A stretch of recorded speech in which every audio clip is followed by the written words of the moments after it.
and good afternoon. My name is Evan Weiner.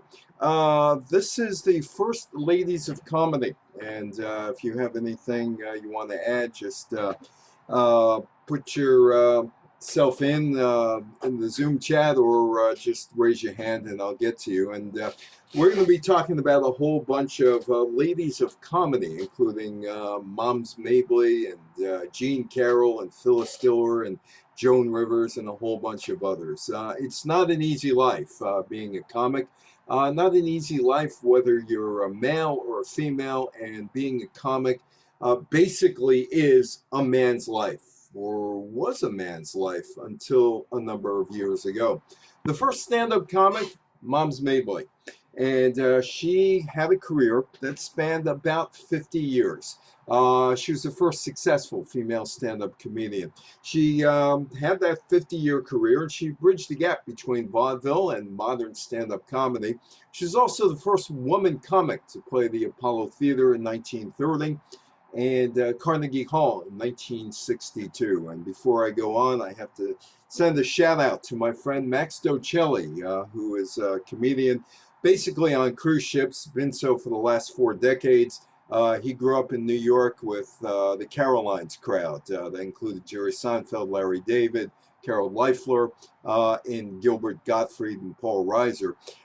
And he helped me put together this talk saying, "You forgot Moms Mabley." And I said, "I haven't now because you've told me about her."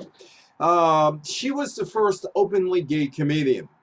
She wore men's suits on her Christmas cards. Her friends called her Mr. Moms. And back in the Apollo days, she would dress like Cab Calloway.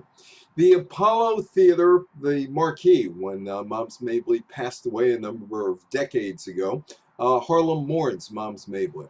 She ran away from home. She moved to Cleveland when she was just 14 years old. She was taken under the wing of a vaudeville act called Butter Beans and Susie. They had a song, "I Want Your Hot Dog in My Roll."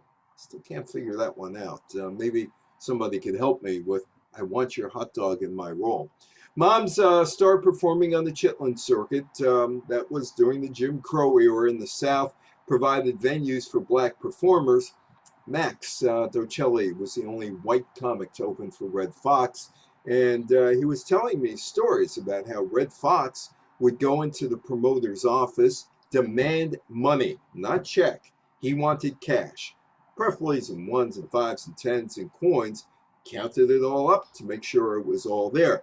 Because on the Chitlin circuit, of which Moms Mabley was a major performer, sometimes people decided, we don't have to pay you. Sue us. Well, Red Fox made sure he got paid in cash by everybody because of his days on the Chitlin circuit. 1930, she was at the Apollo Theater doing 5 shows a day, along comedy greats such as Pigmeat Markham. In 1933, she appeared with Paul Robeson in the movie Emperor Jones. And there is Moms Mabley at the height of her career back in the 1940s. She modeled her stage character after her great-grandma, who was a former slave. Her style, clever, wise, filled with raunchy humor. She wore frumpy, mismatched dresses and would take her teeth out. So would Martha Raye. I know a guy by the name of Jerry Ring, who was one of Liberace's last proteges. In fact, he might have been Liberace's last protege. He was involved with the Liberace Museum in Las Vegas as well. Told us some great stories about Liberace and his family. But anyway, he was telling me one day that he was working with Martha Raye. You might remember Martha Raye, who did Polydent commercials, as a matter of fact. And he said she'd come out there with a glass of gin. She said it was gin. Throw her teeth in there, sing a song, pull the teeth out, say, "Oh, that's better." That was Martha Raye, and I'm not sure if Moms Mabley did that first or Martha Raye saw her doing that, whatever. At the height of her career in the 1940s, she was earning $10,000 a week. Her early style was storytelling and revolved on how she liked young men over old men. Her signature line, "Ain't nothing an old man could do for me but bring me a message from a young man." Her old lady persona allowed her to joke about edgy topics, sex, race, politics, while her gravel voice could make any line funny. And there she is. She finally hits TV in 1967. It was on ABC's Stage 67 show. She also played the maid in Time for Laughter, a look at Negro humor in America, which starred the comic Godfrey Cambridge. You might remember him. He was an overweight comic. He's pretty funny, too. She went on to make appearances on the Smothers Brothers Comedy Hour, Ed Sullivan, Merv Griffin. She influenced the style of Richard Pryor, Red Fox, Whoopi Goldberg, and Eddie Murphy. In fact, in the 1996 movie, The Nutty Professor, which starred Eddie Murphy in all the characters, he modeled the grandmother character after Mom's Maisel. That is Jean Carroll. Most people have no idea who Jean Carroll is. Jean Carroll was the first mainstream stand-up female comic. She appeared on the Ed Sullivan Show. The first year that show was on in 1948 on CBS. The Toast of the Town was the name of the show. Jean Carroll was one of the first women to make it as a solo stand-up comedian. She was born Celine Zegman in 1911. She began her career in vaudeville, performing as a duo with her husband Buddy Howe, but it was as a solo performer in the 1940s that she came into her own, flouting social convention, both in her routines and by her very presence on stage, which bothered people. It's a woman with a microphone. Let me get my microphone here. Here we go. She's a woman with a microphone. A microphone's a powerful thing. It could be a very powerful thing. Anyway, she made her first TV appearance on The Toast of the Town in 1948. She would appear on the Ed Sullivan Show more than 20 times into the 1960s and ultimately served as a prototype for comics such as Joan Rivers and Lily Tomlin. The 1953 TV show was called Take It From Me, and it starred Jean Carroll along with Alan Corney and Lynn Lorning. They're a harried but happy family group. That's typical sitcom, right?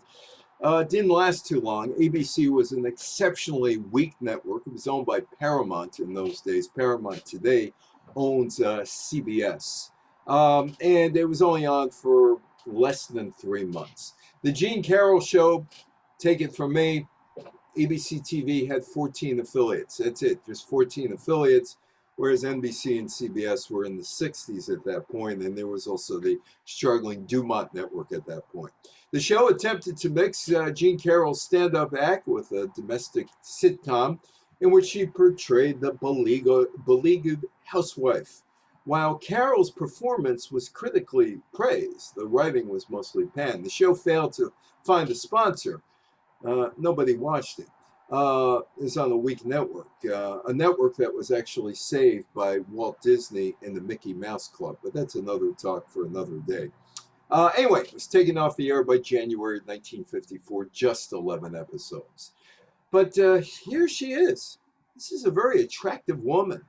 Attractive woman in a field where dominated smoke-filled nightclubs dominated by men of all looks, all sizes, all varieties. And here she is, a good-looking woman, the nation's #1 comedian, Jean Carroll, currently the Paramount in New York. And it talks about her recent TV guest spots on the Chesterfield Supper Club. And this has to be in the 40s because it's the Toast of the Town, or 1948. Also, Texaco Star Theater, Milton Berle, and other TV shows that she did. Perry Como show as well. Jean Carroll wrote nearly all of her own material. She found humor in the stuff of everyday experience, clothing, shopping, social life, and family. In Carroll's day, the world of stand-up comedy was thought to be no fit place for a woman. Jerry Lewis didn't like stand-up comics, women comics, and he didn't like them through his 88th birthday in 2013. He just didn't like female comics. He couldn't sit there and watch a woman, as he said, debase themselves. He thought of women as baby-producing machines. Oh, there were some female entertainers before. In fact, Maisel Mabley was out there, but she was on the black circuit. But few specialized in the solo nightclub acts. She was attractive. She appeared alone on stage in a shimmering evening dress, dripping with diamonds and mink. Her monologue about being driven crazy by her spouse and children, a staple of male comics. If you used to watch the Ed Sullivan Show, you used to see Alan King on all the time, and he would do the same thing, driven crazy by his spouse and children. One of the reasons Alan King was on all the time, when somebody couldn't show up for the Sullivan Show for whatever reason, Alan King lived over in Jackson Heights, which was on the 7 subway. 7 subway got you right into Rockefeller Center. It's a 5-minute walk from Rockefeller Center to the Ed Sullivan Theater. They didn't need a stage for him. They could just have a curtain there or a naked stage, and that's why he was always on. Jean Carroll, she confused the audience. The audience was confused by her. A woman, a good-looking woman, in an evening dress with a mink, diamonds, complaining about her family? No, that's very confusing, or it was in the 40s and 50s. She was a radical in her day, a lone woman with a microphone and an audience at her command. For a female comic to wield that sort of power was unheard of then, especially in smoke-filled rooms of nightclubs. And she would set the stage for women like Phyllis Diller and Joan Rivers. There was a formula for a stand-up comic to make it. You were in vaudeville, you were in burlesque, and you were on radio. That was the formula. And if you got through the vaudeville format, the burlesque format, and got onto radio, you were pretty set. Except there were very few women who survived that meat grinder. The vaudeville burlesque radio stars, Fanny Brice. Fanny Brice. She built her career on a Yiddish accent and a flair for zany parody. She appeared in burlesque. Burlesque with a Q-U-E at the end, that means it's a family show. Burlesque with a K on the end, that means the girls take off their clothes. Vaudeville, drama, film, and musical reviews, including 9 Ziegfeld Follies between 1910 and 1936. One sketch, she appears as the terrible toddler baby Snooks, and delighted audiences with her thoroughly believable impersonation, complete with a hair ribbon, starched pinafore, ankle socks, and Mary Janes. Snooks would lead Brice to radio stardom, something that she desired. 1964, there was the play Funny Girl. It starred Barbra Streisand, and a revival of Funny Girl based on her life was and is on Broadway right now. Not doing all that well. They're changing the cast right now, but it's on Broadway right now. Gracie Allen of Burns and Allen, not a stand-up comic on her own, part of a duo with George Burns. The initial thing with these guys, or these two, was simple. George was a silly man. She was the straight woman. Now, back in the day of vaudeville, the straight man would get 60% of the take, the comic 40%, because it was an awfully difficult task to find a really good straight man. And George Burns became a good straight man. Dean Martin was a great straight man. Bud Abbott, a great straight man, and so was Elmer Fudd in the cartoons, all great straight men. Gracie wasn't a good straight man. Why? She got laughs. George Burns wrote most of the material, and he played the straight man. Allen played the silly woman. Early on, the team played opposite roles until they noticed that the audience was laughing at Gracie's straight lines. So they made the change. On their radio show, George would end the show with the line, "Say goodnight, Gracie." Gracie would say, "Good night, Gracie." Rowan and Martin's Laugh-In TV show in the 1960s and 70s would see Dan Rowan use the line, "Say goodnight, Dick." There'd be a whole bunch of people saying, "Goodnight, Dick." And then Dick Martin would end the show by saying, "Goodnight, Dick." An ode to Burns and Allen. This is the most talented woman, maybe most talented person. In fact, probably is the most talented person ever to be on radio. Her name is Gertrude Burke. You know, Bob Hope couldn't ad-lib out of a paper bag without his writers. Jack Benny had 8 writers throughout his whole career.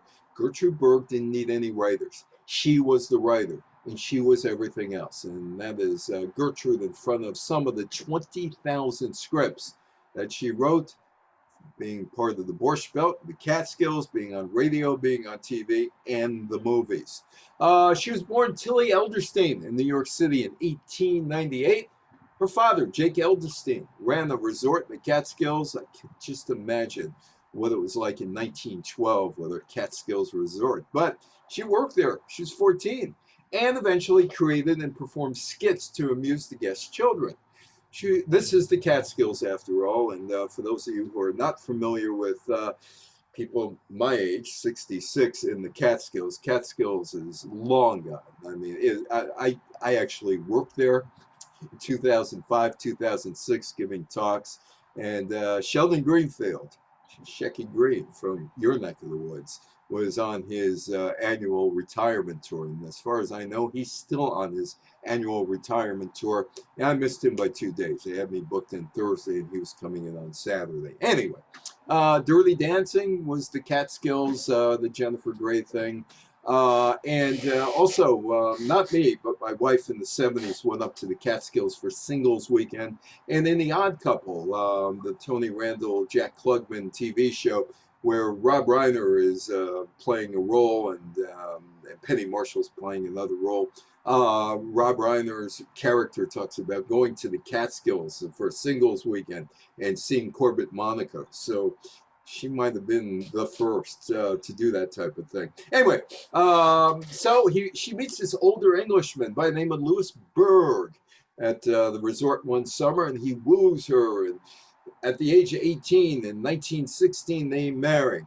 They would move to New Orleans because Louis Berg was an engineer on a sugar plantation until it burnt down. That was back to New York. Tilly and Louis were in New York again. She grew up on the Lower East Side of Manhattan. And she started to pursue her writing and acting full-time. Changed her name to Gertrude Burke, taking her husband's last name. She began writing radio scripts about a fictional family called the Goldbergs. Now, the Goldbergs were a Jewish family living in the Bronx trying to assimilate into America. I was born on the Lower East Side of Manhattan, lived there until I was 8. The Bronx, wow, that was high class. Grand Concourse, Riverdale, that was really high class compared to what I was living. But she used to go back down to the Lower East Side to get her stories. Anyway, the Goldbergs, it's a combination of her mother's maiden name and her husband's last name. It premieres on radio in 1929, and she's not going to be the actress. She's going to find somebody who is good enough to play Molly. But she never did. She was so good that when she was sick for a week, the public sent in massive amounts of fan mail asking, "Where's Molly?" And there's Molly, in front of the NBC microphones. In 1936, she signed a 5-year, $1 million contract with the sponsor, Procter & Gamble. By the end of the decade, she was making a reported $7,500 a week to produce, write, and star in her own radio series. That 5-year contract today would be worth around $21 million. During the height of her radio program, Gertrude Burke was polled as the second most respected woman in America, after Eleanor Roosevelt. That is Aviva Klemper, who I know from Detroit, now in Washington, and she specializes in doing PBS type things. The Life and Times of Hank Greenberg was one of the things that she did. She also did the Mo Burke story, The Catcher Was a Spy. She has a new one out right now, but one that she may be the most proud of is one called You-Hoo, Mrs. Goldberg, and she documents the life of Gertrude Burke. Gertrude Burke wrote and performed an original sketch for NBC TV, Channel 1, WMBT in New York in 1940. She considered the live version, stage version of the Goldbergs as a means of testing it out visually for eventual TV. But TV, of course, goes away during World War II and doesn't come back till 1946. But she does get a play on Broadway called Me and Molly, and that starts in 1948. The show lasts only 156 performances, but it's long enough to convince Burke that it was time to move to television. The Goldbergs premiered on CBS in January 1949 to significant fanfare and critical acclaim. But I think it was Sir Isaac Newton who was sitting around one day when an apple bonked his head, who once said, "What goes up must come down." That's the law of gravity. And unfortunately for Gertrude Burke, 1949, 1950, she's flying high. And by 1951, she's on the ground. And it's because of this guy, Philip Loeb. The Goldbergs. There is Gertrude Burke. There is Philip Loeb, who played her husband on television and on the radio show. Oh, she was a star. Look at this. She was the lead writer, the star, the producer, and the Goldbergs climbed in popularity. 1950, Gertrude Burke won the first Best Actress Emmy Award. And the Goldbergs was nominated for the Best Kinescope Show. The best way I could describe a kinescope show is you take a camera, aim it at the TV, and film it, and then develop it and cycle it out to the various television stations that were on in 1950. 25% of the TV audience lived in New York City in 1950. I guess WBZ in Boston was on. I guess that started at 7:48. Anyway, her television show was made into a movie called Molly by Paramount Pictures. She's on the set. She's on the set. In the editing room. She's the screenwriter and the producer, and she's also has a clothing line for housewives at that point. She publishes a cookbook and wrote an advice column called Mama Talks. She could do it all. Far more talented than Oprah Winfrey, who had the book club and all that other stuff and was an actress. She wrote her own stuff. But again, what goes up must come down. And she runs into a big problem. The House on Un-American Activities published Red Channels, the report of communist influence in radio and television, and Gertrude's co-star, Philip Loeb, an active union organizer among actors, was listed. The Blacklist, Red Channels, the report of communist influence in radio and in television. And it would snare Gertrude Burke indirectly. Sponsors decided, hey, you got a communist on that show. We know he's a communist because he's on Red Channels. Well, you know what? Get rid of him and everything's okay. But if you keep him, there's a problem. She's faced with a great dilemma. Find a new sponsor or fire Loeb. But Loeb was her friend. They had great chemistry together on stage. She appealed to sponsors, to the network, and even New York Cardinals' Francis Spellman. Gertrude Burke was Jewish. He told her, you know, I'll help you if you do one thing, convert to Catholicism. She never did. CBS, which had employees taking loyalty oaths to the U.S. in 1950, said, it's about time you're gone. You know what? We're firing you unless you get rid of Loeb. She refused. CBS and the sponsor General Foods, Jell-O, Sanka, among their products. General Foods, they'll come back also in this in a couple of minutes, canceled the Goldbergs in 1951. Show was put on hold for close to 2 years. Gertrude Burke still had a solid name. It found its feet upon casting first Harold Stone for its season on NBC in 1953, and then Robert Harris as replacements for Loeb. Neither worked. Sponsors and the viewers didn't come back. NBC canceled the show. Dumont picked it up. They had no money, and they had very few affiliates, so it didn't stay on. The Goldbergs' time had passed. McCarthyism and blacklisting won. Oh, and Gertrude, eventually she would be blacklisted as a communist supporter through her association with Philip Loeb. And there is Philip Loeb. In 1955, unable to work and support a schizophrenic son, Loeb committed suicide. Burke was left to deal with her ruined career. Loeb checked himself into the Taft Hotel in Midtown Manhattan under a false name and took a fatal dose of sleeping pills. Lucille Baum, First Lady of Comedy on television, and probably to this day still considered the First Lady of Comedy.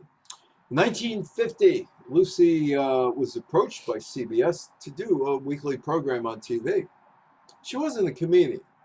She played comedy roles in the movies and on radio.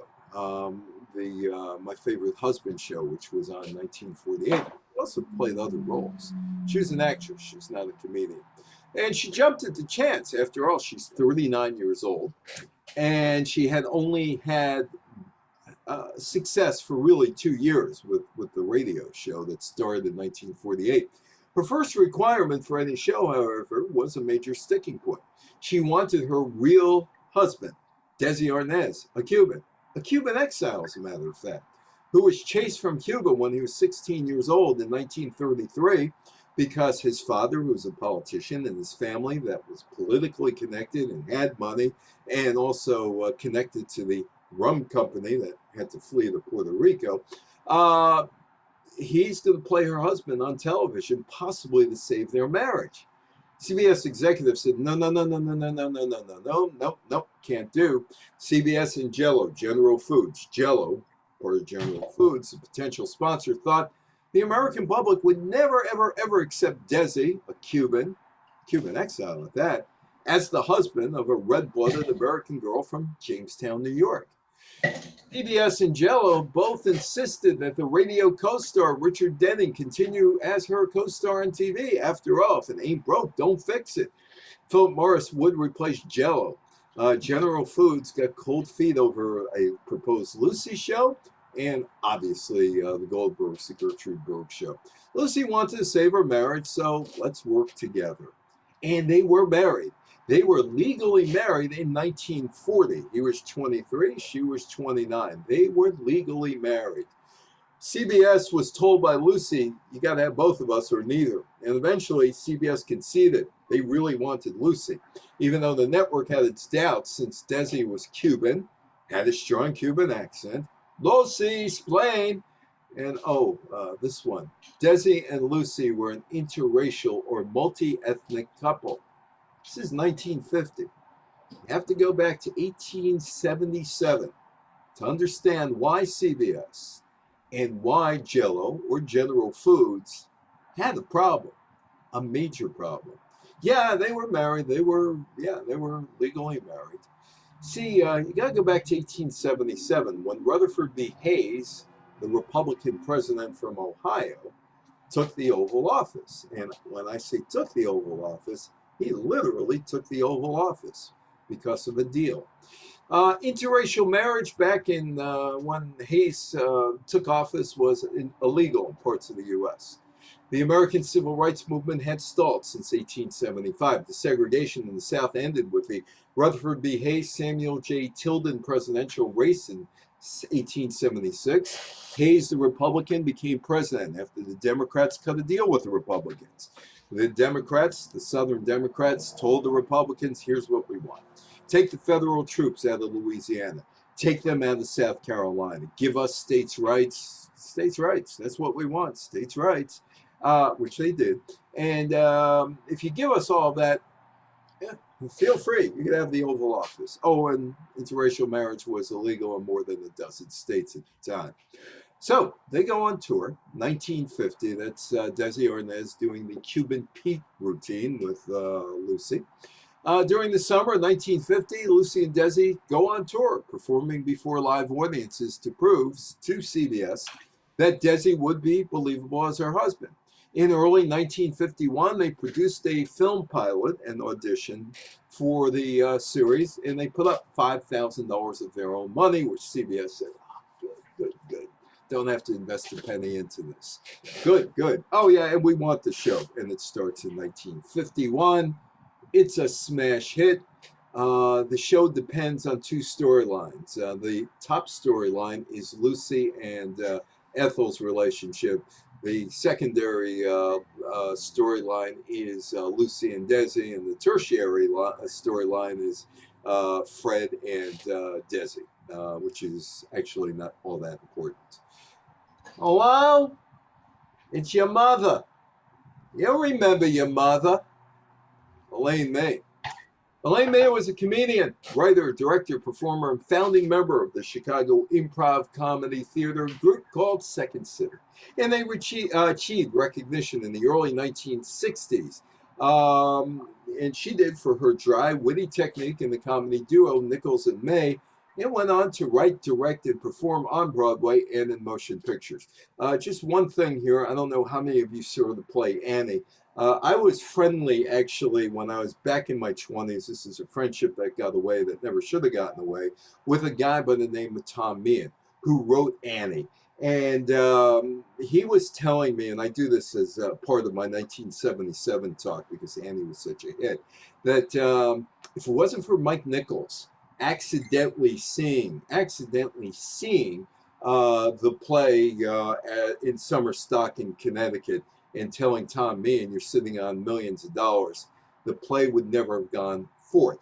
Nichols put money into the play and eventually went to Broadway, and the sun will come out tomorrow, right?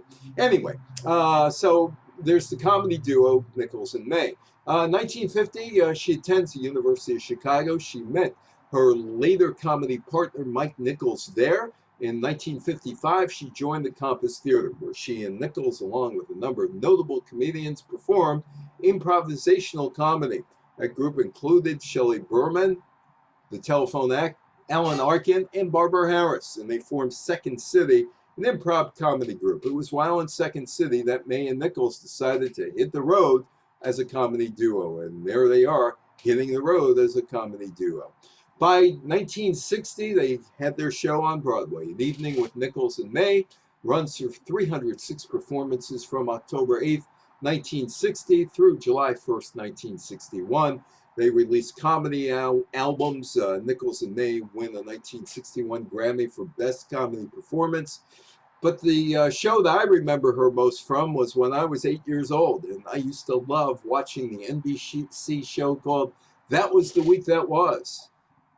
News is comedy, and she was part of it, along with Nancy Ames, the TW3 singer, and David Frost, and a whole bunch of others, including Alan Alden and Tom Lehrer, and I believe Alan Sherman was also on that show, among others. In 1972, she directed The Heartbreak Kid, based on the Neil Simon script, and she continued her work in film, earning 2 Academy Award nominations for screenwriting. First in 1978, when she and Warren Beatty updated Here Comes Mr. Jordan, the 1941 film. And then that became Heaven Could Wait in the second, an adaptation of the Joe Klein novel about the 1992 presidential primary and Bill Clinton, Primary Colors, and that hits the screen in 1998. Phyllis Diller should never have been a comedian. She was like me. She was a journalist. That's what she was. She was a journalist. Until one day, she happened to be on a TV show as a contestant. Now, the road to being a stand-up comic, a successful stand-up comic, was pretty simple. You started in vaudeville. You went to burlesque. You went on radio. That combination. She did none of that. She was a raucous, zany comedian with a special line in self-depreciation, bordering on flat-out self-mockery. She was born in Lima, Ohio, studied the piano at the Sherwood Conservatory in Chicago. She moved on to Bluffton College in Ohio, and she wanted to become a music teacher. There she met Sherwood Diller. They get married in 1939 and raise a family. No vaudeville, no radio, no burlesque. So that makes Phyllis Diller the most unlikeliest of comics. Except she appears on this show as a contestant. And she does really well with Groucho. And that would lead her to stardom. In the mid-1950s, she's working as a journalist for the San Leandro News Observer. And she appears as a contestant on You Bet Your Life, the Groucho Show. And she gets national exposure. She gets an offer to make her comedic debut at the Purple Onion Comedy Club in San Francisco, where she killed. And then she gets to New York to the Blue Angel, as well as the Jack Parr Show.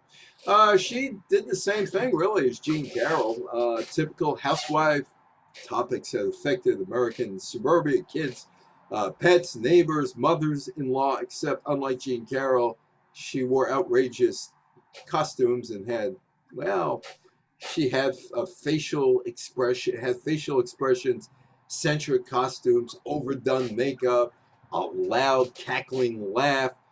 She would flaunt a cigarette and laugh at her own jokes. That was what she did. Her most notable routines were filled with anecdotes about her fictitious husband, Fang, and later on, the numerous facelifts. She gets on to the Jack Parr Show. I think Jack was there that day. I don't think that he threw a temper tantrum and left. Diller soon caught the eye of influential entertainers, and they looked at her and said, hey, She's great. I got national exposure on the Jack Parr Show, my first big turning point, and several movies with Bob Hope really boosted my career. But the Fang routine would get her in trouble. She divorced Sherwood Diller in 1965. She married Ward Donovan that year and got a divorce. The Diller family wasn't too thrilled with Phyllis Diller, and they sued her over the Fang character. She settled out of court with the first husband's family over accusations that she was libeling them in her act. Her routine included a fictitious husband named Fang, whose idea of a 7-course dinner was a 6-pack and a bologna sandwich. Last time I said, let's eat out, we ate in the garage. Hey, there's somebody who cut her teeth in Boston, Toady Fields. I had a woman who said to me, if you don't have Toady Fields in this, I'm walking out on you. I said, just wait a minute, or 2 minutes. She was born in Hartford, Connecticut. She was one of the funniest women in Las Vegas and daytime TV shows, whether that's Mike Douglas or Merv Griffin or even Virginia Graham and Girl Talk. Born in Hartford, Connecticut. She started singing on radio at an early age, and she started singing and doing stand-up at Boston clubs at the age of 20. She marries a guy by the name of George Johnston, and they moved to New York, and they perform in nightclubs. There were 2 guys in the 1960s on TV that could make or break your career, and Toady Fields made it because Ed Sullivan walked in to see her act at the Copacabana and said, why don't you come on to my really big show? And she does. She used her size and weight as spoken material in her comedy act, being an overweight Jewish woman. During the act, she projected herself as a garishly dressed low-class housewife.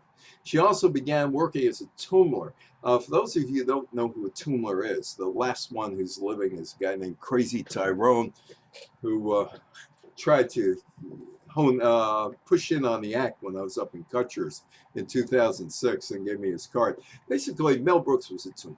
Jerry Lewis was a tumor, and they were up at the Catskill hotels, and their basic job was, when I do this live in front of people, I imitate Morty and Shirley walking across, and this guy, young guy, would sneak up to behind and go, ah, boo, and they jump out of their shoes, and that's what they did.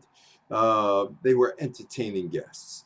Anyway, she does not that, but she does the tumor routine in New York nightclubs, and she's the first. She is the first. So she breaks the glass ceiling, so to speak.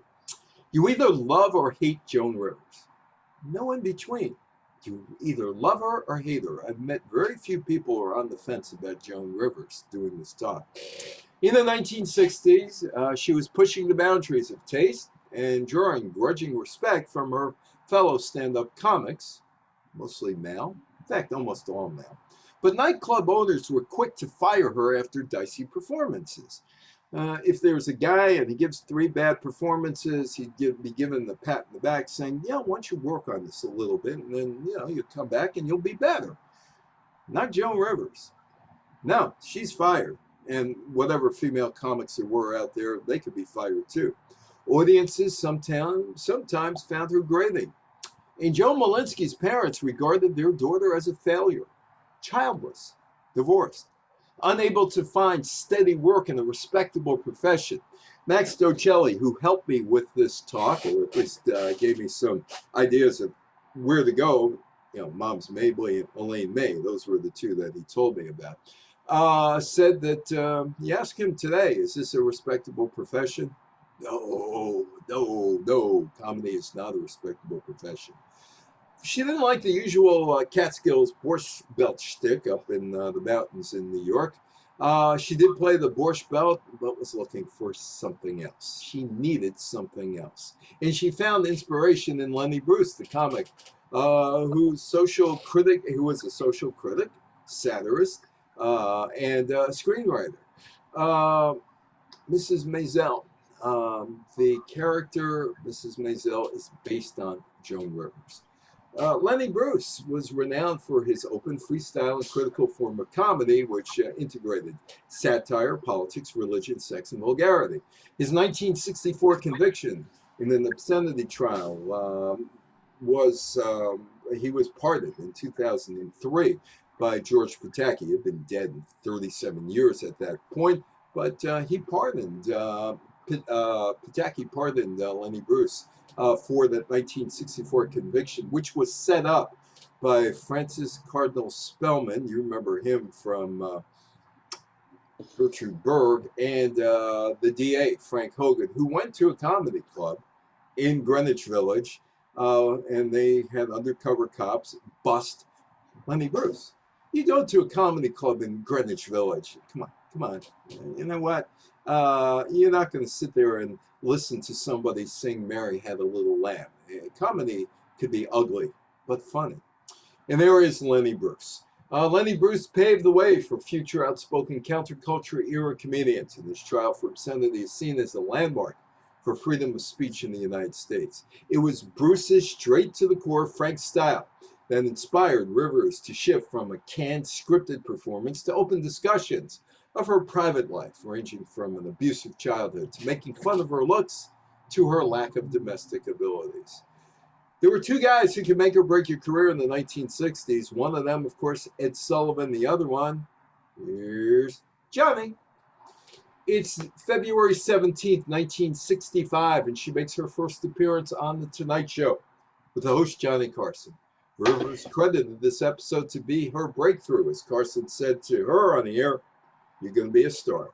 Following this appearance, she became a frequent guest on the program and a close friend of Carson's.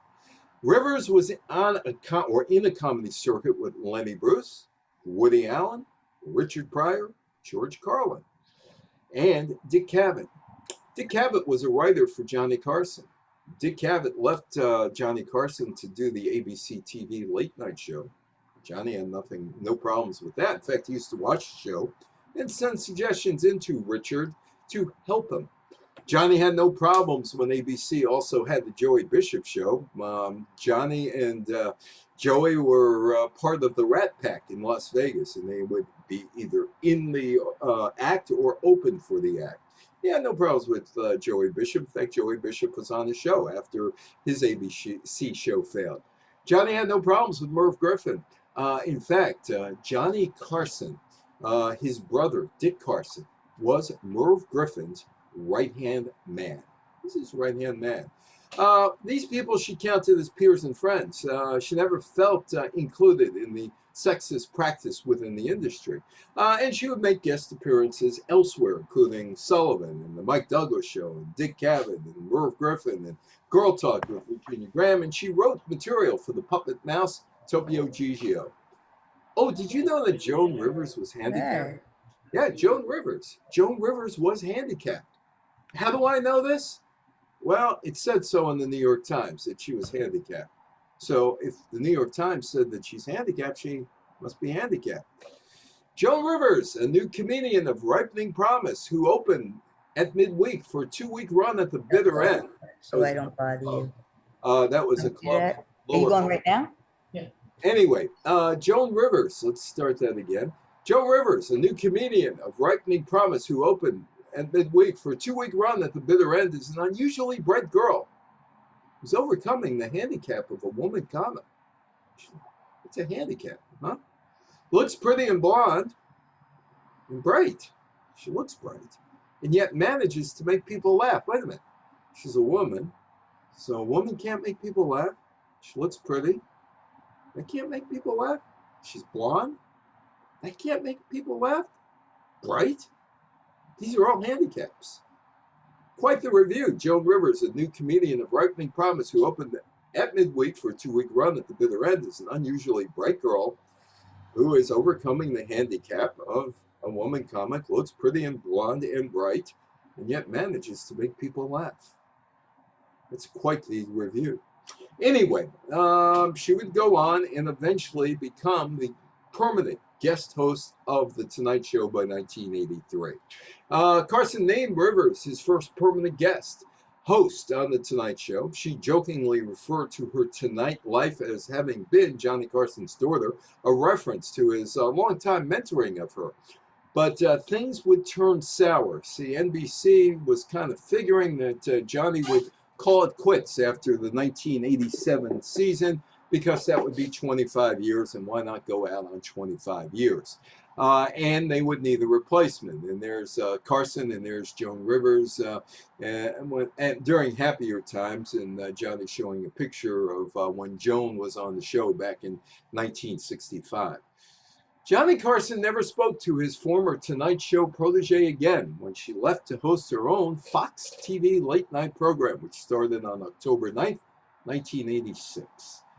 He spoke to Cabot, spoke to Joey Bishop, spoke to Merv Griffin. Johnny was the one person who said, yes, she has talent, yes, she's funny. Rivers wrote in an op-ed published in 1986, he was the first person in power who respected what I was doing and realized what I could become. He handed me my career. In the same op-ed, Rivers explained she took the offer from Fox in part because she was unsettled when Carson's contract was renewed for 2 years, but hers only for 1 year. Again, they were looking for possible replacements eventually, and Joan Rivers wasn't on that list.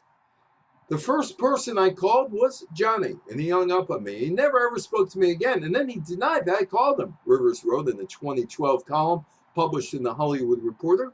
Couldn't figure out. See him in the restaurant and go over and say hello. Wouldn't talk to me. And she was blacklisted from The Tonight Show by 2 hosts who blacklisted her. This is entertainment. This is silly entertainment. It's that's all it is. A television show is entertainment. But of course, there has to be drama, right? Rivers lost the Late Show gig in 1987, not welcome back to The Tonight Show. Jay Leno, from Massachusetts, even upheld her ban when he took over out of respect for Johnny, and Conan O'Brien also banned her from the show. Meanwhile, Johnny's sending jokes into David Letterman, who he liked more than Leno. But Leno respected Johnny and said, you know what? Joan can't come here, and Conan O'Brien said, no way. She finally appeared again on The Tonight Show for Jimmy Fallon's first episode in March of 2014. Now, Carson could make or break a career. That guy is Wayne Cotter, a guy I know. I speak on cruise ships, and I know all the comics, partly because my cousin is Jerry Stiller, my cousin Ben Stiller, and they want to know about the Stiller in Mirror. Anne didn't make this because she was more of an actress than a comedian. Anyway, so Wayne and I were talking about Carson one day. He made Carson's career. Wayne Cotter is a stand-up comic from the Bronx, New York. Spent nearly a decade waiting to get on The Tonight Show with Johnny. Cotter was one of the last comedians to debut on the show. Johnny, after his set, called him over to the couch. He made it. He went on to appear regularly on many shows, including Politically Incorrect with Bill Maher, and ultimately became the host of his own show on the Fox network, Comic Strip Live. He runs a comedy club in Philadelphia, and he lives near Wilmington, Delaware. Elaine Boozler. That's why I brought up Wayne Cotter. It took him 9 years to get on the Carson show. I know a guy by the name of Brian Bradley, a comedian, again, a ship comedian. And Brian told me he's known Elaine forever and a day. And he said, nice, talented, funny, give you the shirt off her back. She is a quality person, he told me. I've never met Elaine Boozler, but I've heard good things about her. She began doing stand-up in the early 1970s, working as a waitress at the Improv, a comedy club in Manhattan. Her act consisted of jokes about her experiences as a single, heterosexual woman and as a comedian in The Impossible, Expectations of Both. One such joke was her take on the sexual double standard. Men want you to scream you're the best, while swearing you've never done this with anyone before. She got onto the Tonight Show. Helen Reddy was the guest host. Took her about 6-7 years. Later that year, she performed on the show when Johnny was hosting. But they told her, we want hacky self-depreciation material. She said, no, I'm going to use my own material.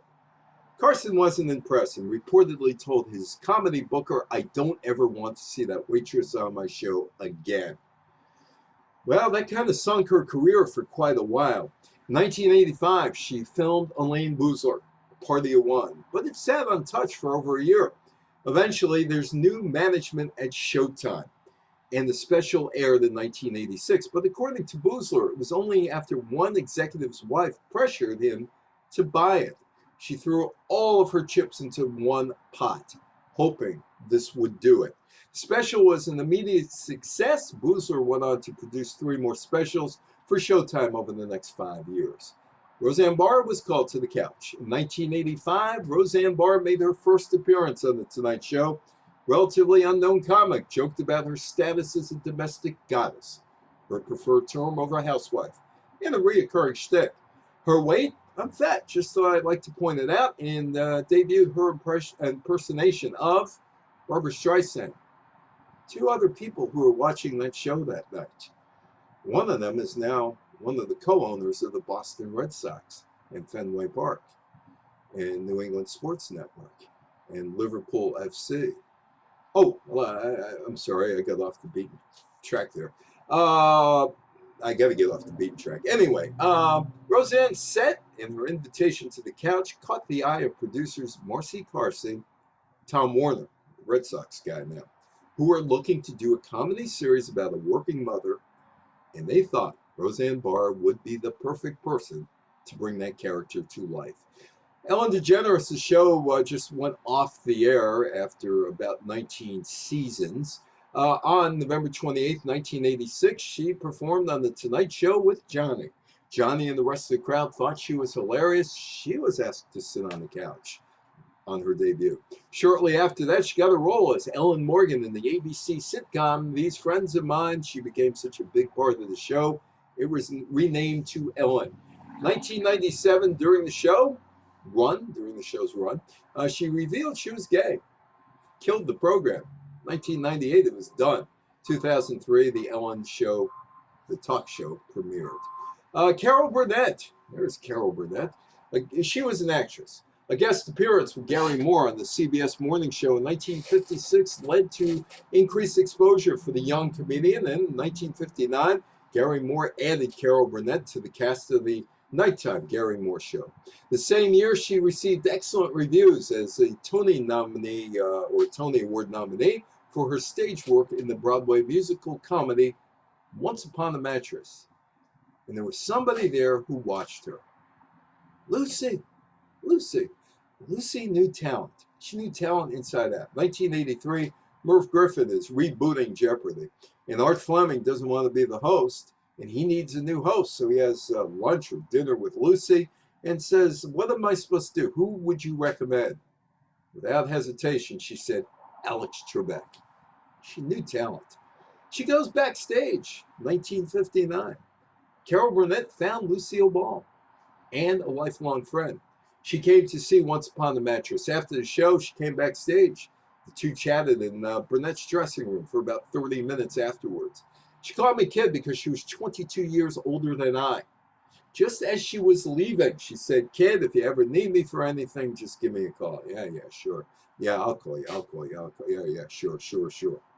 Well, she's on the Gary Moore Show. And CBS says, "Hey, let's do a hour-long special. But you need a big name. You need a big name to be alongside of you. We want to see you with a big name." Carol Burnett would make the call. She was hesitant, but she'd make the call. Her producer's prompting. Her producer was Joe Hamilton, her husband. She called Carol Burnett, Lucille Baum. Says, "Would you like to make an appearance?" Carol says, she said, "I'll be there. When do you want me there?" That was it. CBS then offered Carol Burnett a show. The Carol Burnett Show defied TV execs who cautioned her that such variety shows were really a man's game. Gary Moore, Jack Benny, Red Skelton, Ed Sullivan, Dinah Shore, Perry Como, Pat Boone, Dinah Shore. Oh, yeah, it really was a man's game, not for her. But she won. The show was great. Harvey Korman, The Putz, Tom Conway, my friend Shelley from the North End of Boston. He's listening to me now, wherever he is, West Coast time. I know his ears are burning. He brought Tom Conway from Cleveland to Los Angeles. He was a rep. And Tom Conway's name was registered with the Screen Actors Guild, so He had to change his name to Tim Conway. Harvey, well, a guy I know who worked on the show named Dennis told me about Harvey. He's a great actor, though, he said. Carol Burnett's show, a variety and sketch comedy program with skits and musical comedy, vaudeville-style performances by Carol and the comedy troupe. It was on for 11 years. She was the host, singer, actress, comedian on every episode, slapstick comedy, musical numbers, and movie parodies, all part of the show. That is Gilda Radner, and I wish Shelley was here because he could tell you something about one of her characters. Gilda Radner got her start in the early 1970s with the launch of the Toronto chapter of the renowned Chicago-based Second City comedy troupe, where she was there with John Candy, Dan Aykroyd, Eugene Levy, Joe O'Flaherty, Rosemary Ratcliffe, and Catherine O'Hara. But it was on Saturday Night Live, the original show, where she made her name. She could be the master of characters, from Emily Latella to Rosanna to Candy Slice to Baba Wawa, who was in the Boston School with Shelley and Barry Morse, and Leonard Nimoy, whose father Max cut everybody's hair in the neighborhood. David Susskind was there, and Leonard Bernstein's mother used to play, and David Susskind's mother used to play Marjan with Shelley Saltzman's mother. And everybody would look at Mrs. Bernstein saying, why is he going into music? He's never going to amount to anything. They were wrong. Should have been a doctor or a lawyer. Anyway, she was part of that class that Shelley went to. And well, let's finish the story here. Baba Wawa became Walter's unofficial, unwanted nickname in the 1970s when Radner famously impersonated the newswoman on SLN. At the time, Walters hated the impression, saying, I don't talk that way and I do pronounce my R's. Shelley said when they went to high school in Boston, she was in his classes. She did not pronounce her R's like R's. Ratner's Baba Wawa became a classic recurring character on Saturday Night Live. My buddies over at ABC said that in the 80s, she still hated Baba Wawa. I don't know if she ever came to terms with it. Oh, the 5 dirtiest Jewish women ever in comedy. The Party Records. Patsy Abbott, Suck Up. Patsy Abbott, Goldie Schwartz recorded 2 albums, Suck Up, You're Behind, and Have I Had You Before? In her nightclub act, the brassy, sexual Abbott pushed back on the culture that insisted that women's roles were solely as demure mothers and housekeepers. On Yiddish songs, when Abbott sang about domestic matters, the point was either scatological, sexual, or simply to make a gratuitous Yiddish-English vulgar pun. And there is Belle Barth. The customer comes first. I could blow the whole network with just one word. This album's called Uncensored. Annabelle Salzman, a bawdy comedian who inspired Bette Midler, Belle Barth narrowly avoided trouble with the law by delivering some of her most wicked punchlines in Yiddish.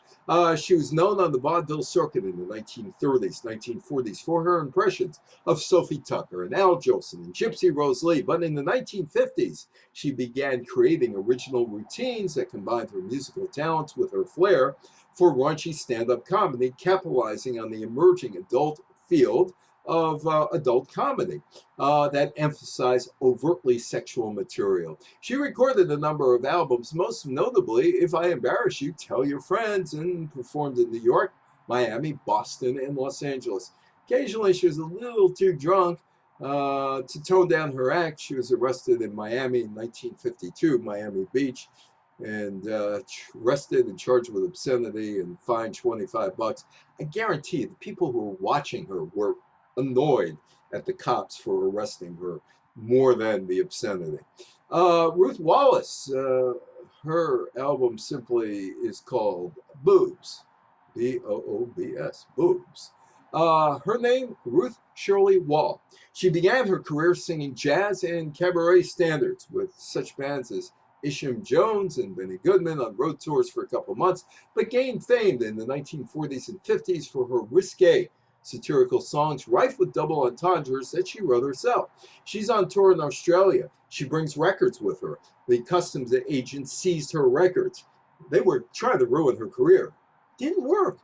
She sold out in Australia. Oh, here is Boston's own Rusty Warren, who was a Facebook friend of mine until she passed away. Knockers Up. The body comedy considered so outrageous for its time, especially coming from a woman. She was banned from television and radio in the 1960s. The 1960 album, Knockers Up, the title track is a march-like ditty that can be taken as a pre-women's movement affirmation of female pride. Oh, by the way, how did it sell? It was on the Billboard charts for 3 years, sold an estimated 4 million copies. The album, The Party Records, which I found when I was 7 years old in my parents' house, they were my uncles. I listened to them, and I still remember some of the ditties on there, which I won't repeat now. I was 7. Anyway, were considered too vulgar to be played on radio.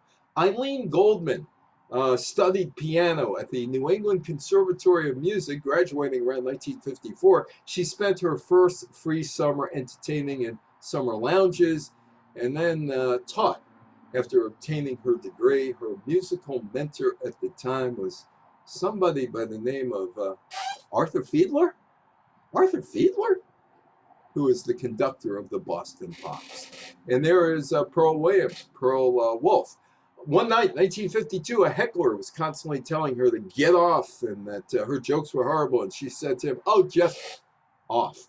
The audience howled. She became a hit. She released 9 best-selling party records during her career. But they weren't welcome anywhere, these women. Patsy Abbott opened her own club in Miami Beach. These women could not play the Catskills or the Borscht Belt circuit in New York. The men who worked these resorts, Buddy Hackett or Tubby Boots, were every bit as filthy and ribald as Barth, Williams, and Abbott, but women had the door slammed in their face.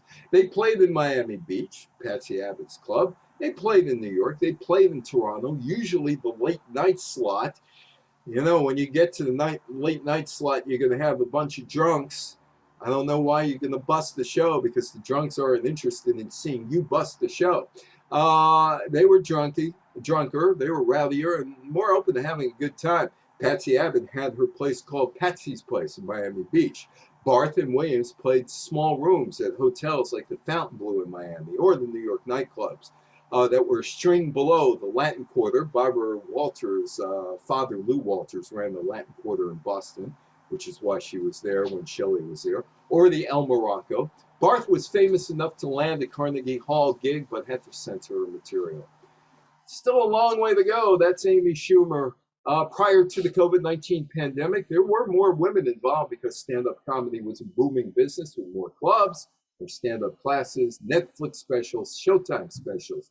But the comedy clubs paid very little money to performers unless they were big names. In Yonkers, New York, just outside of Manhattan, Yonkers, where true love conquers. Who cares if banks fail, whatever the Gershwin song was. My friend, Max Docelli, I was booking him into the Empire City racetrack, a couple other places, through friends of mine. They offered him $60. $60, that was it. It was estimated that about 10,000 amateur comics were in New York City alone. They were amateur because they weren't getting paid.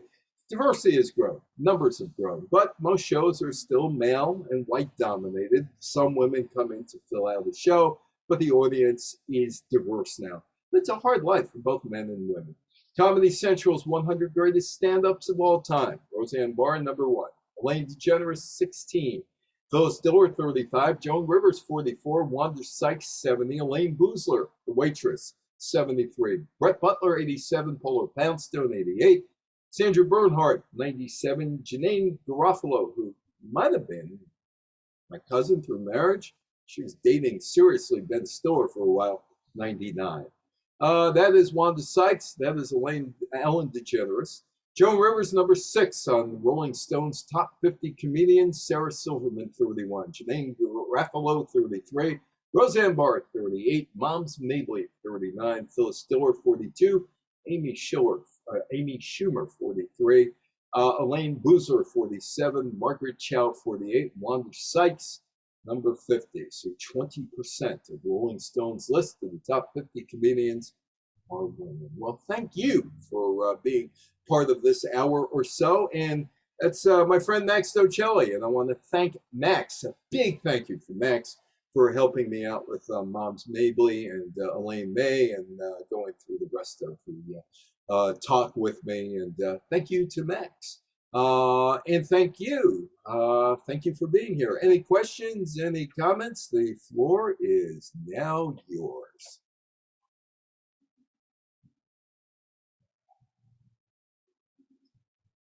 Anybody? I don't have any questions, but thank you for this very interesting program. Thank you.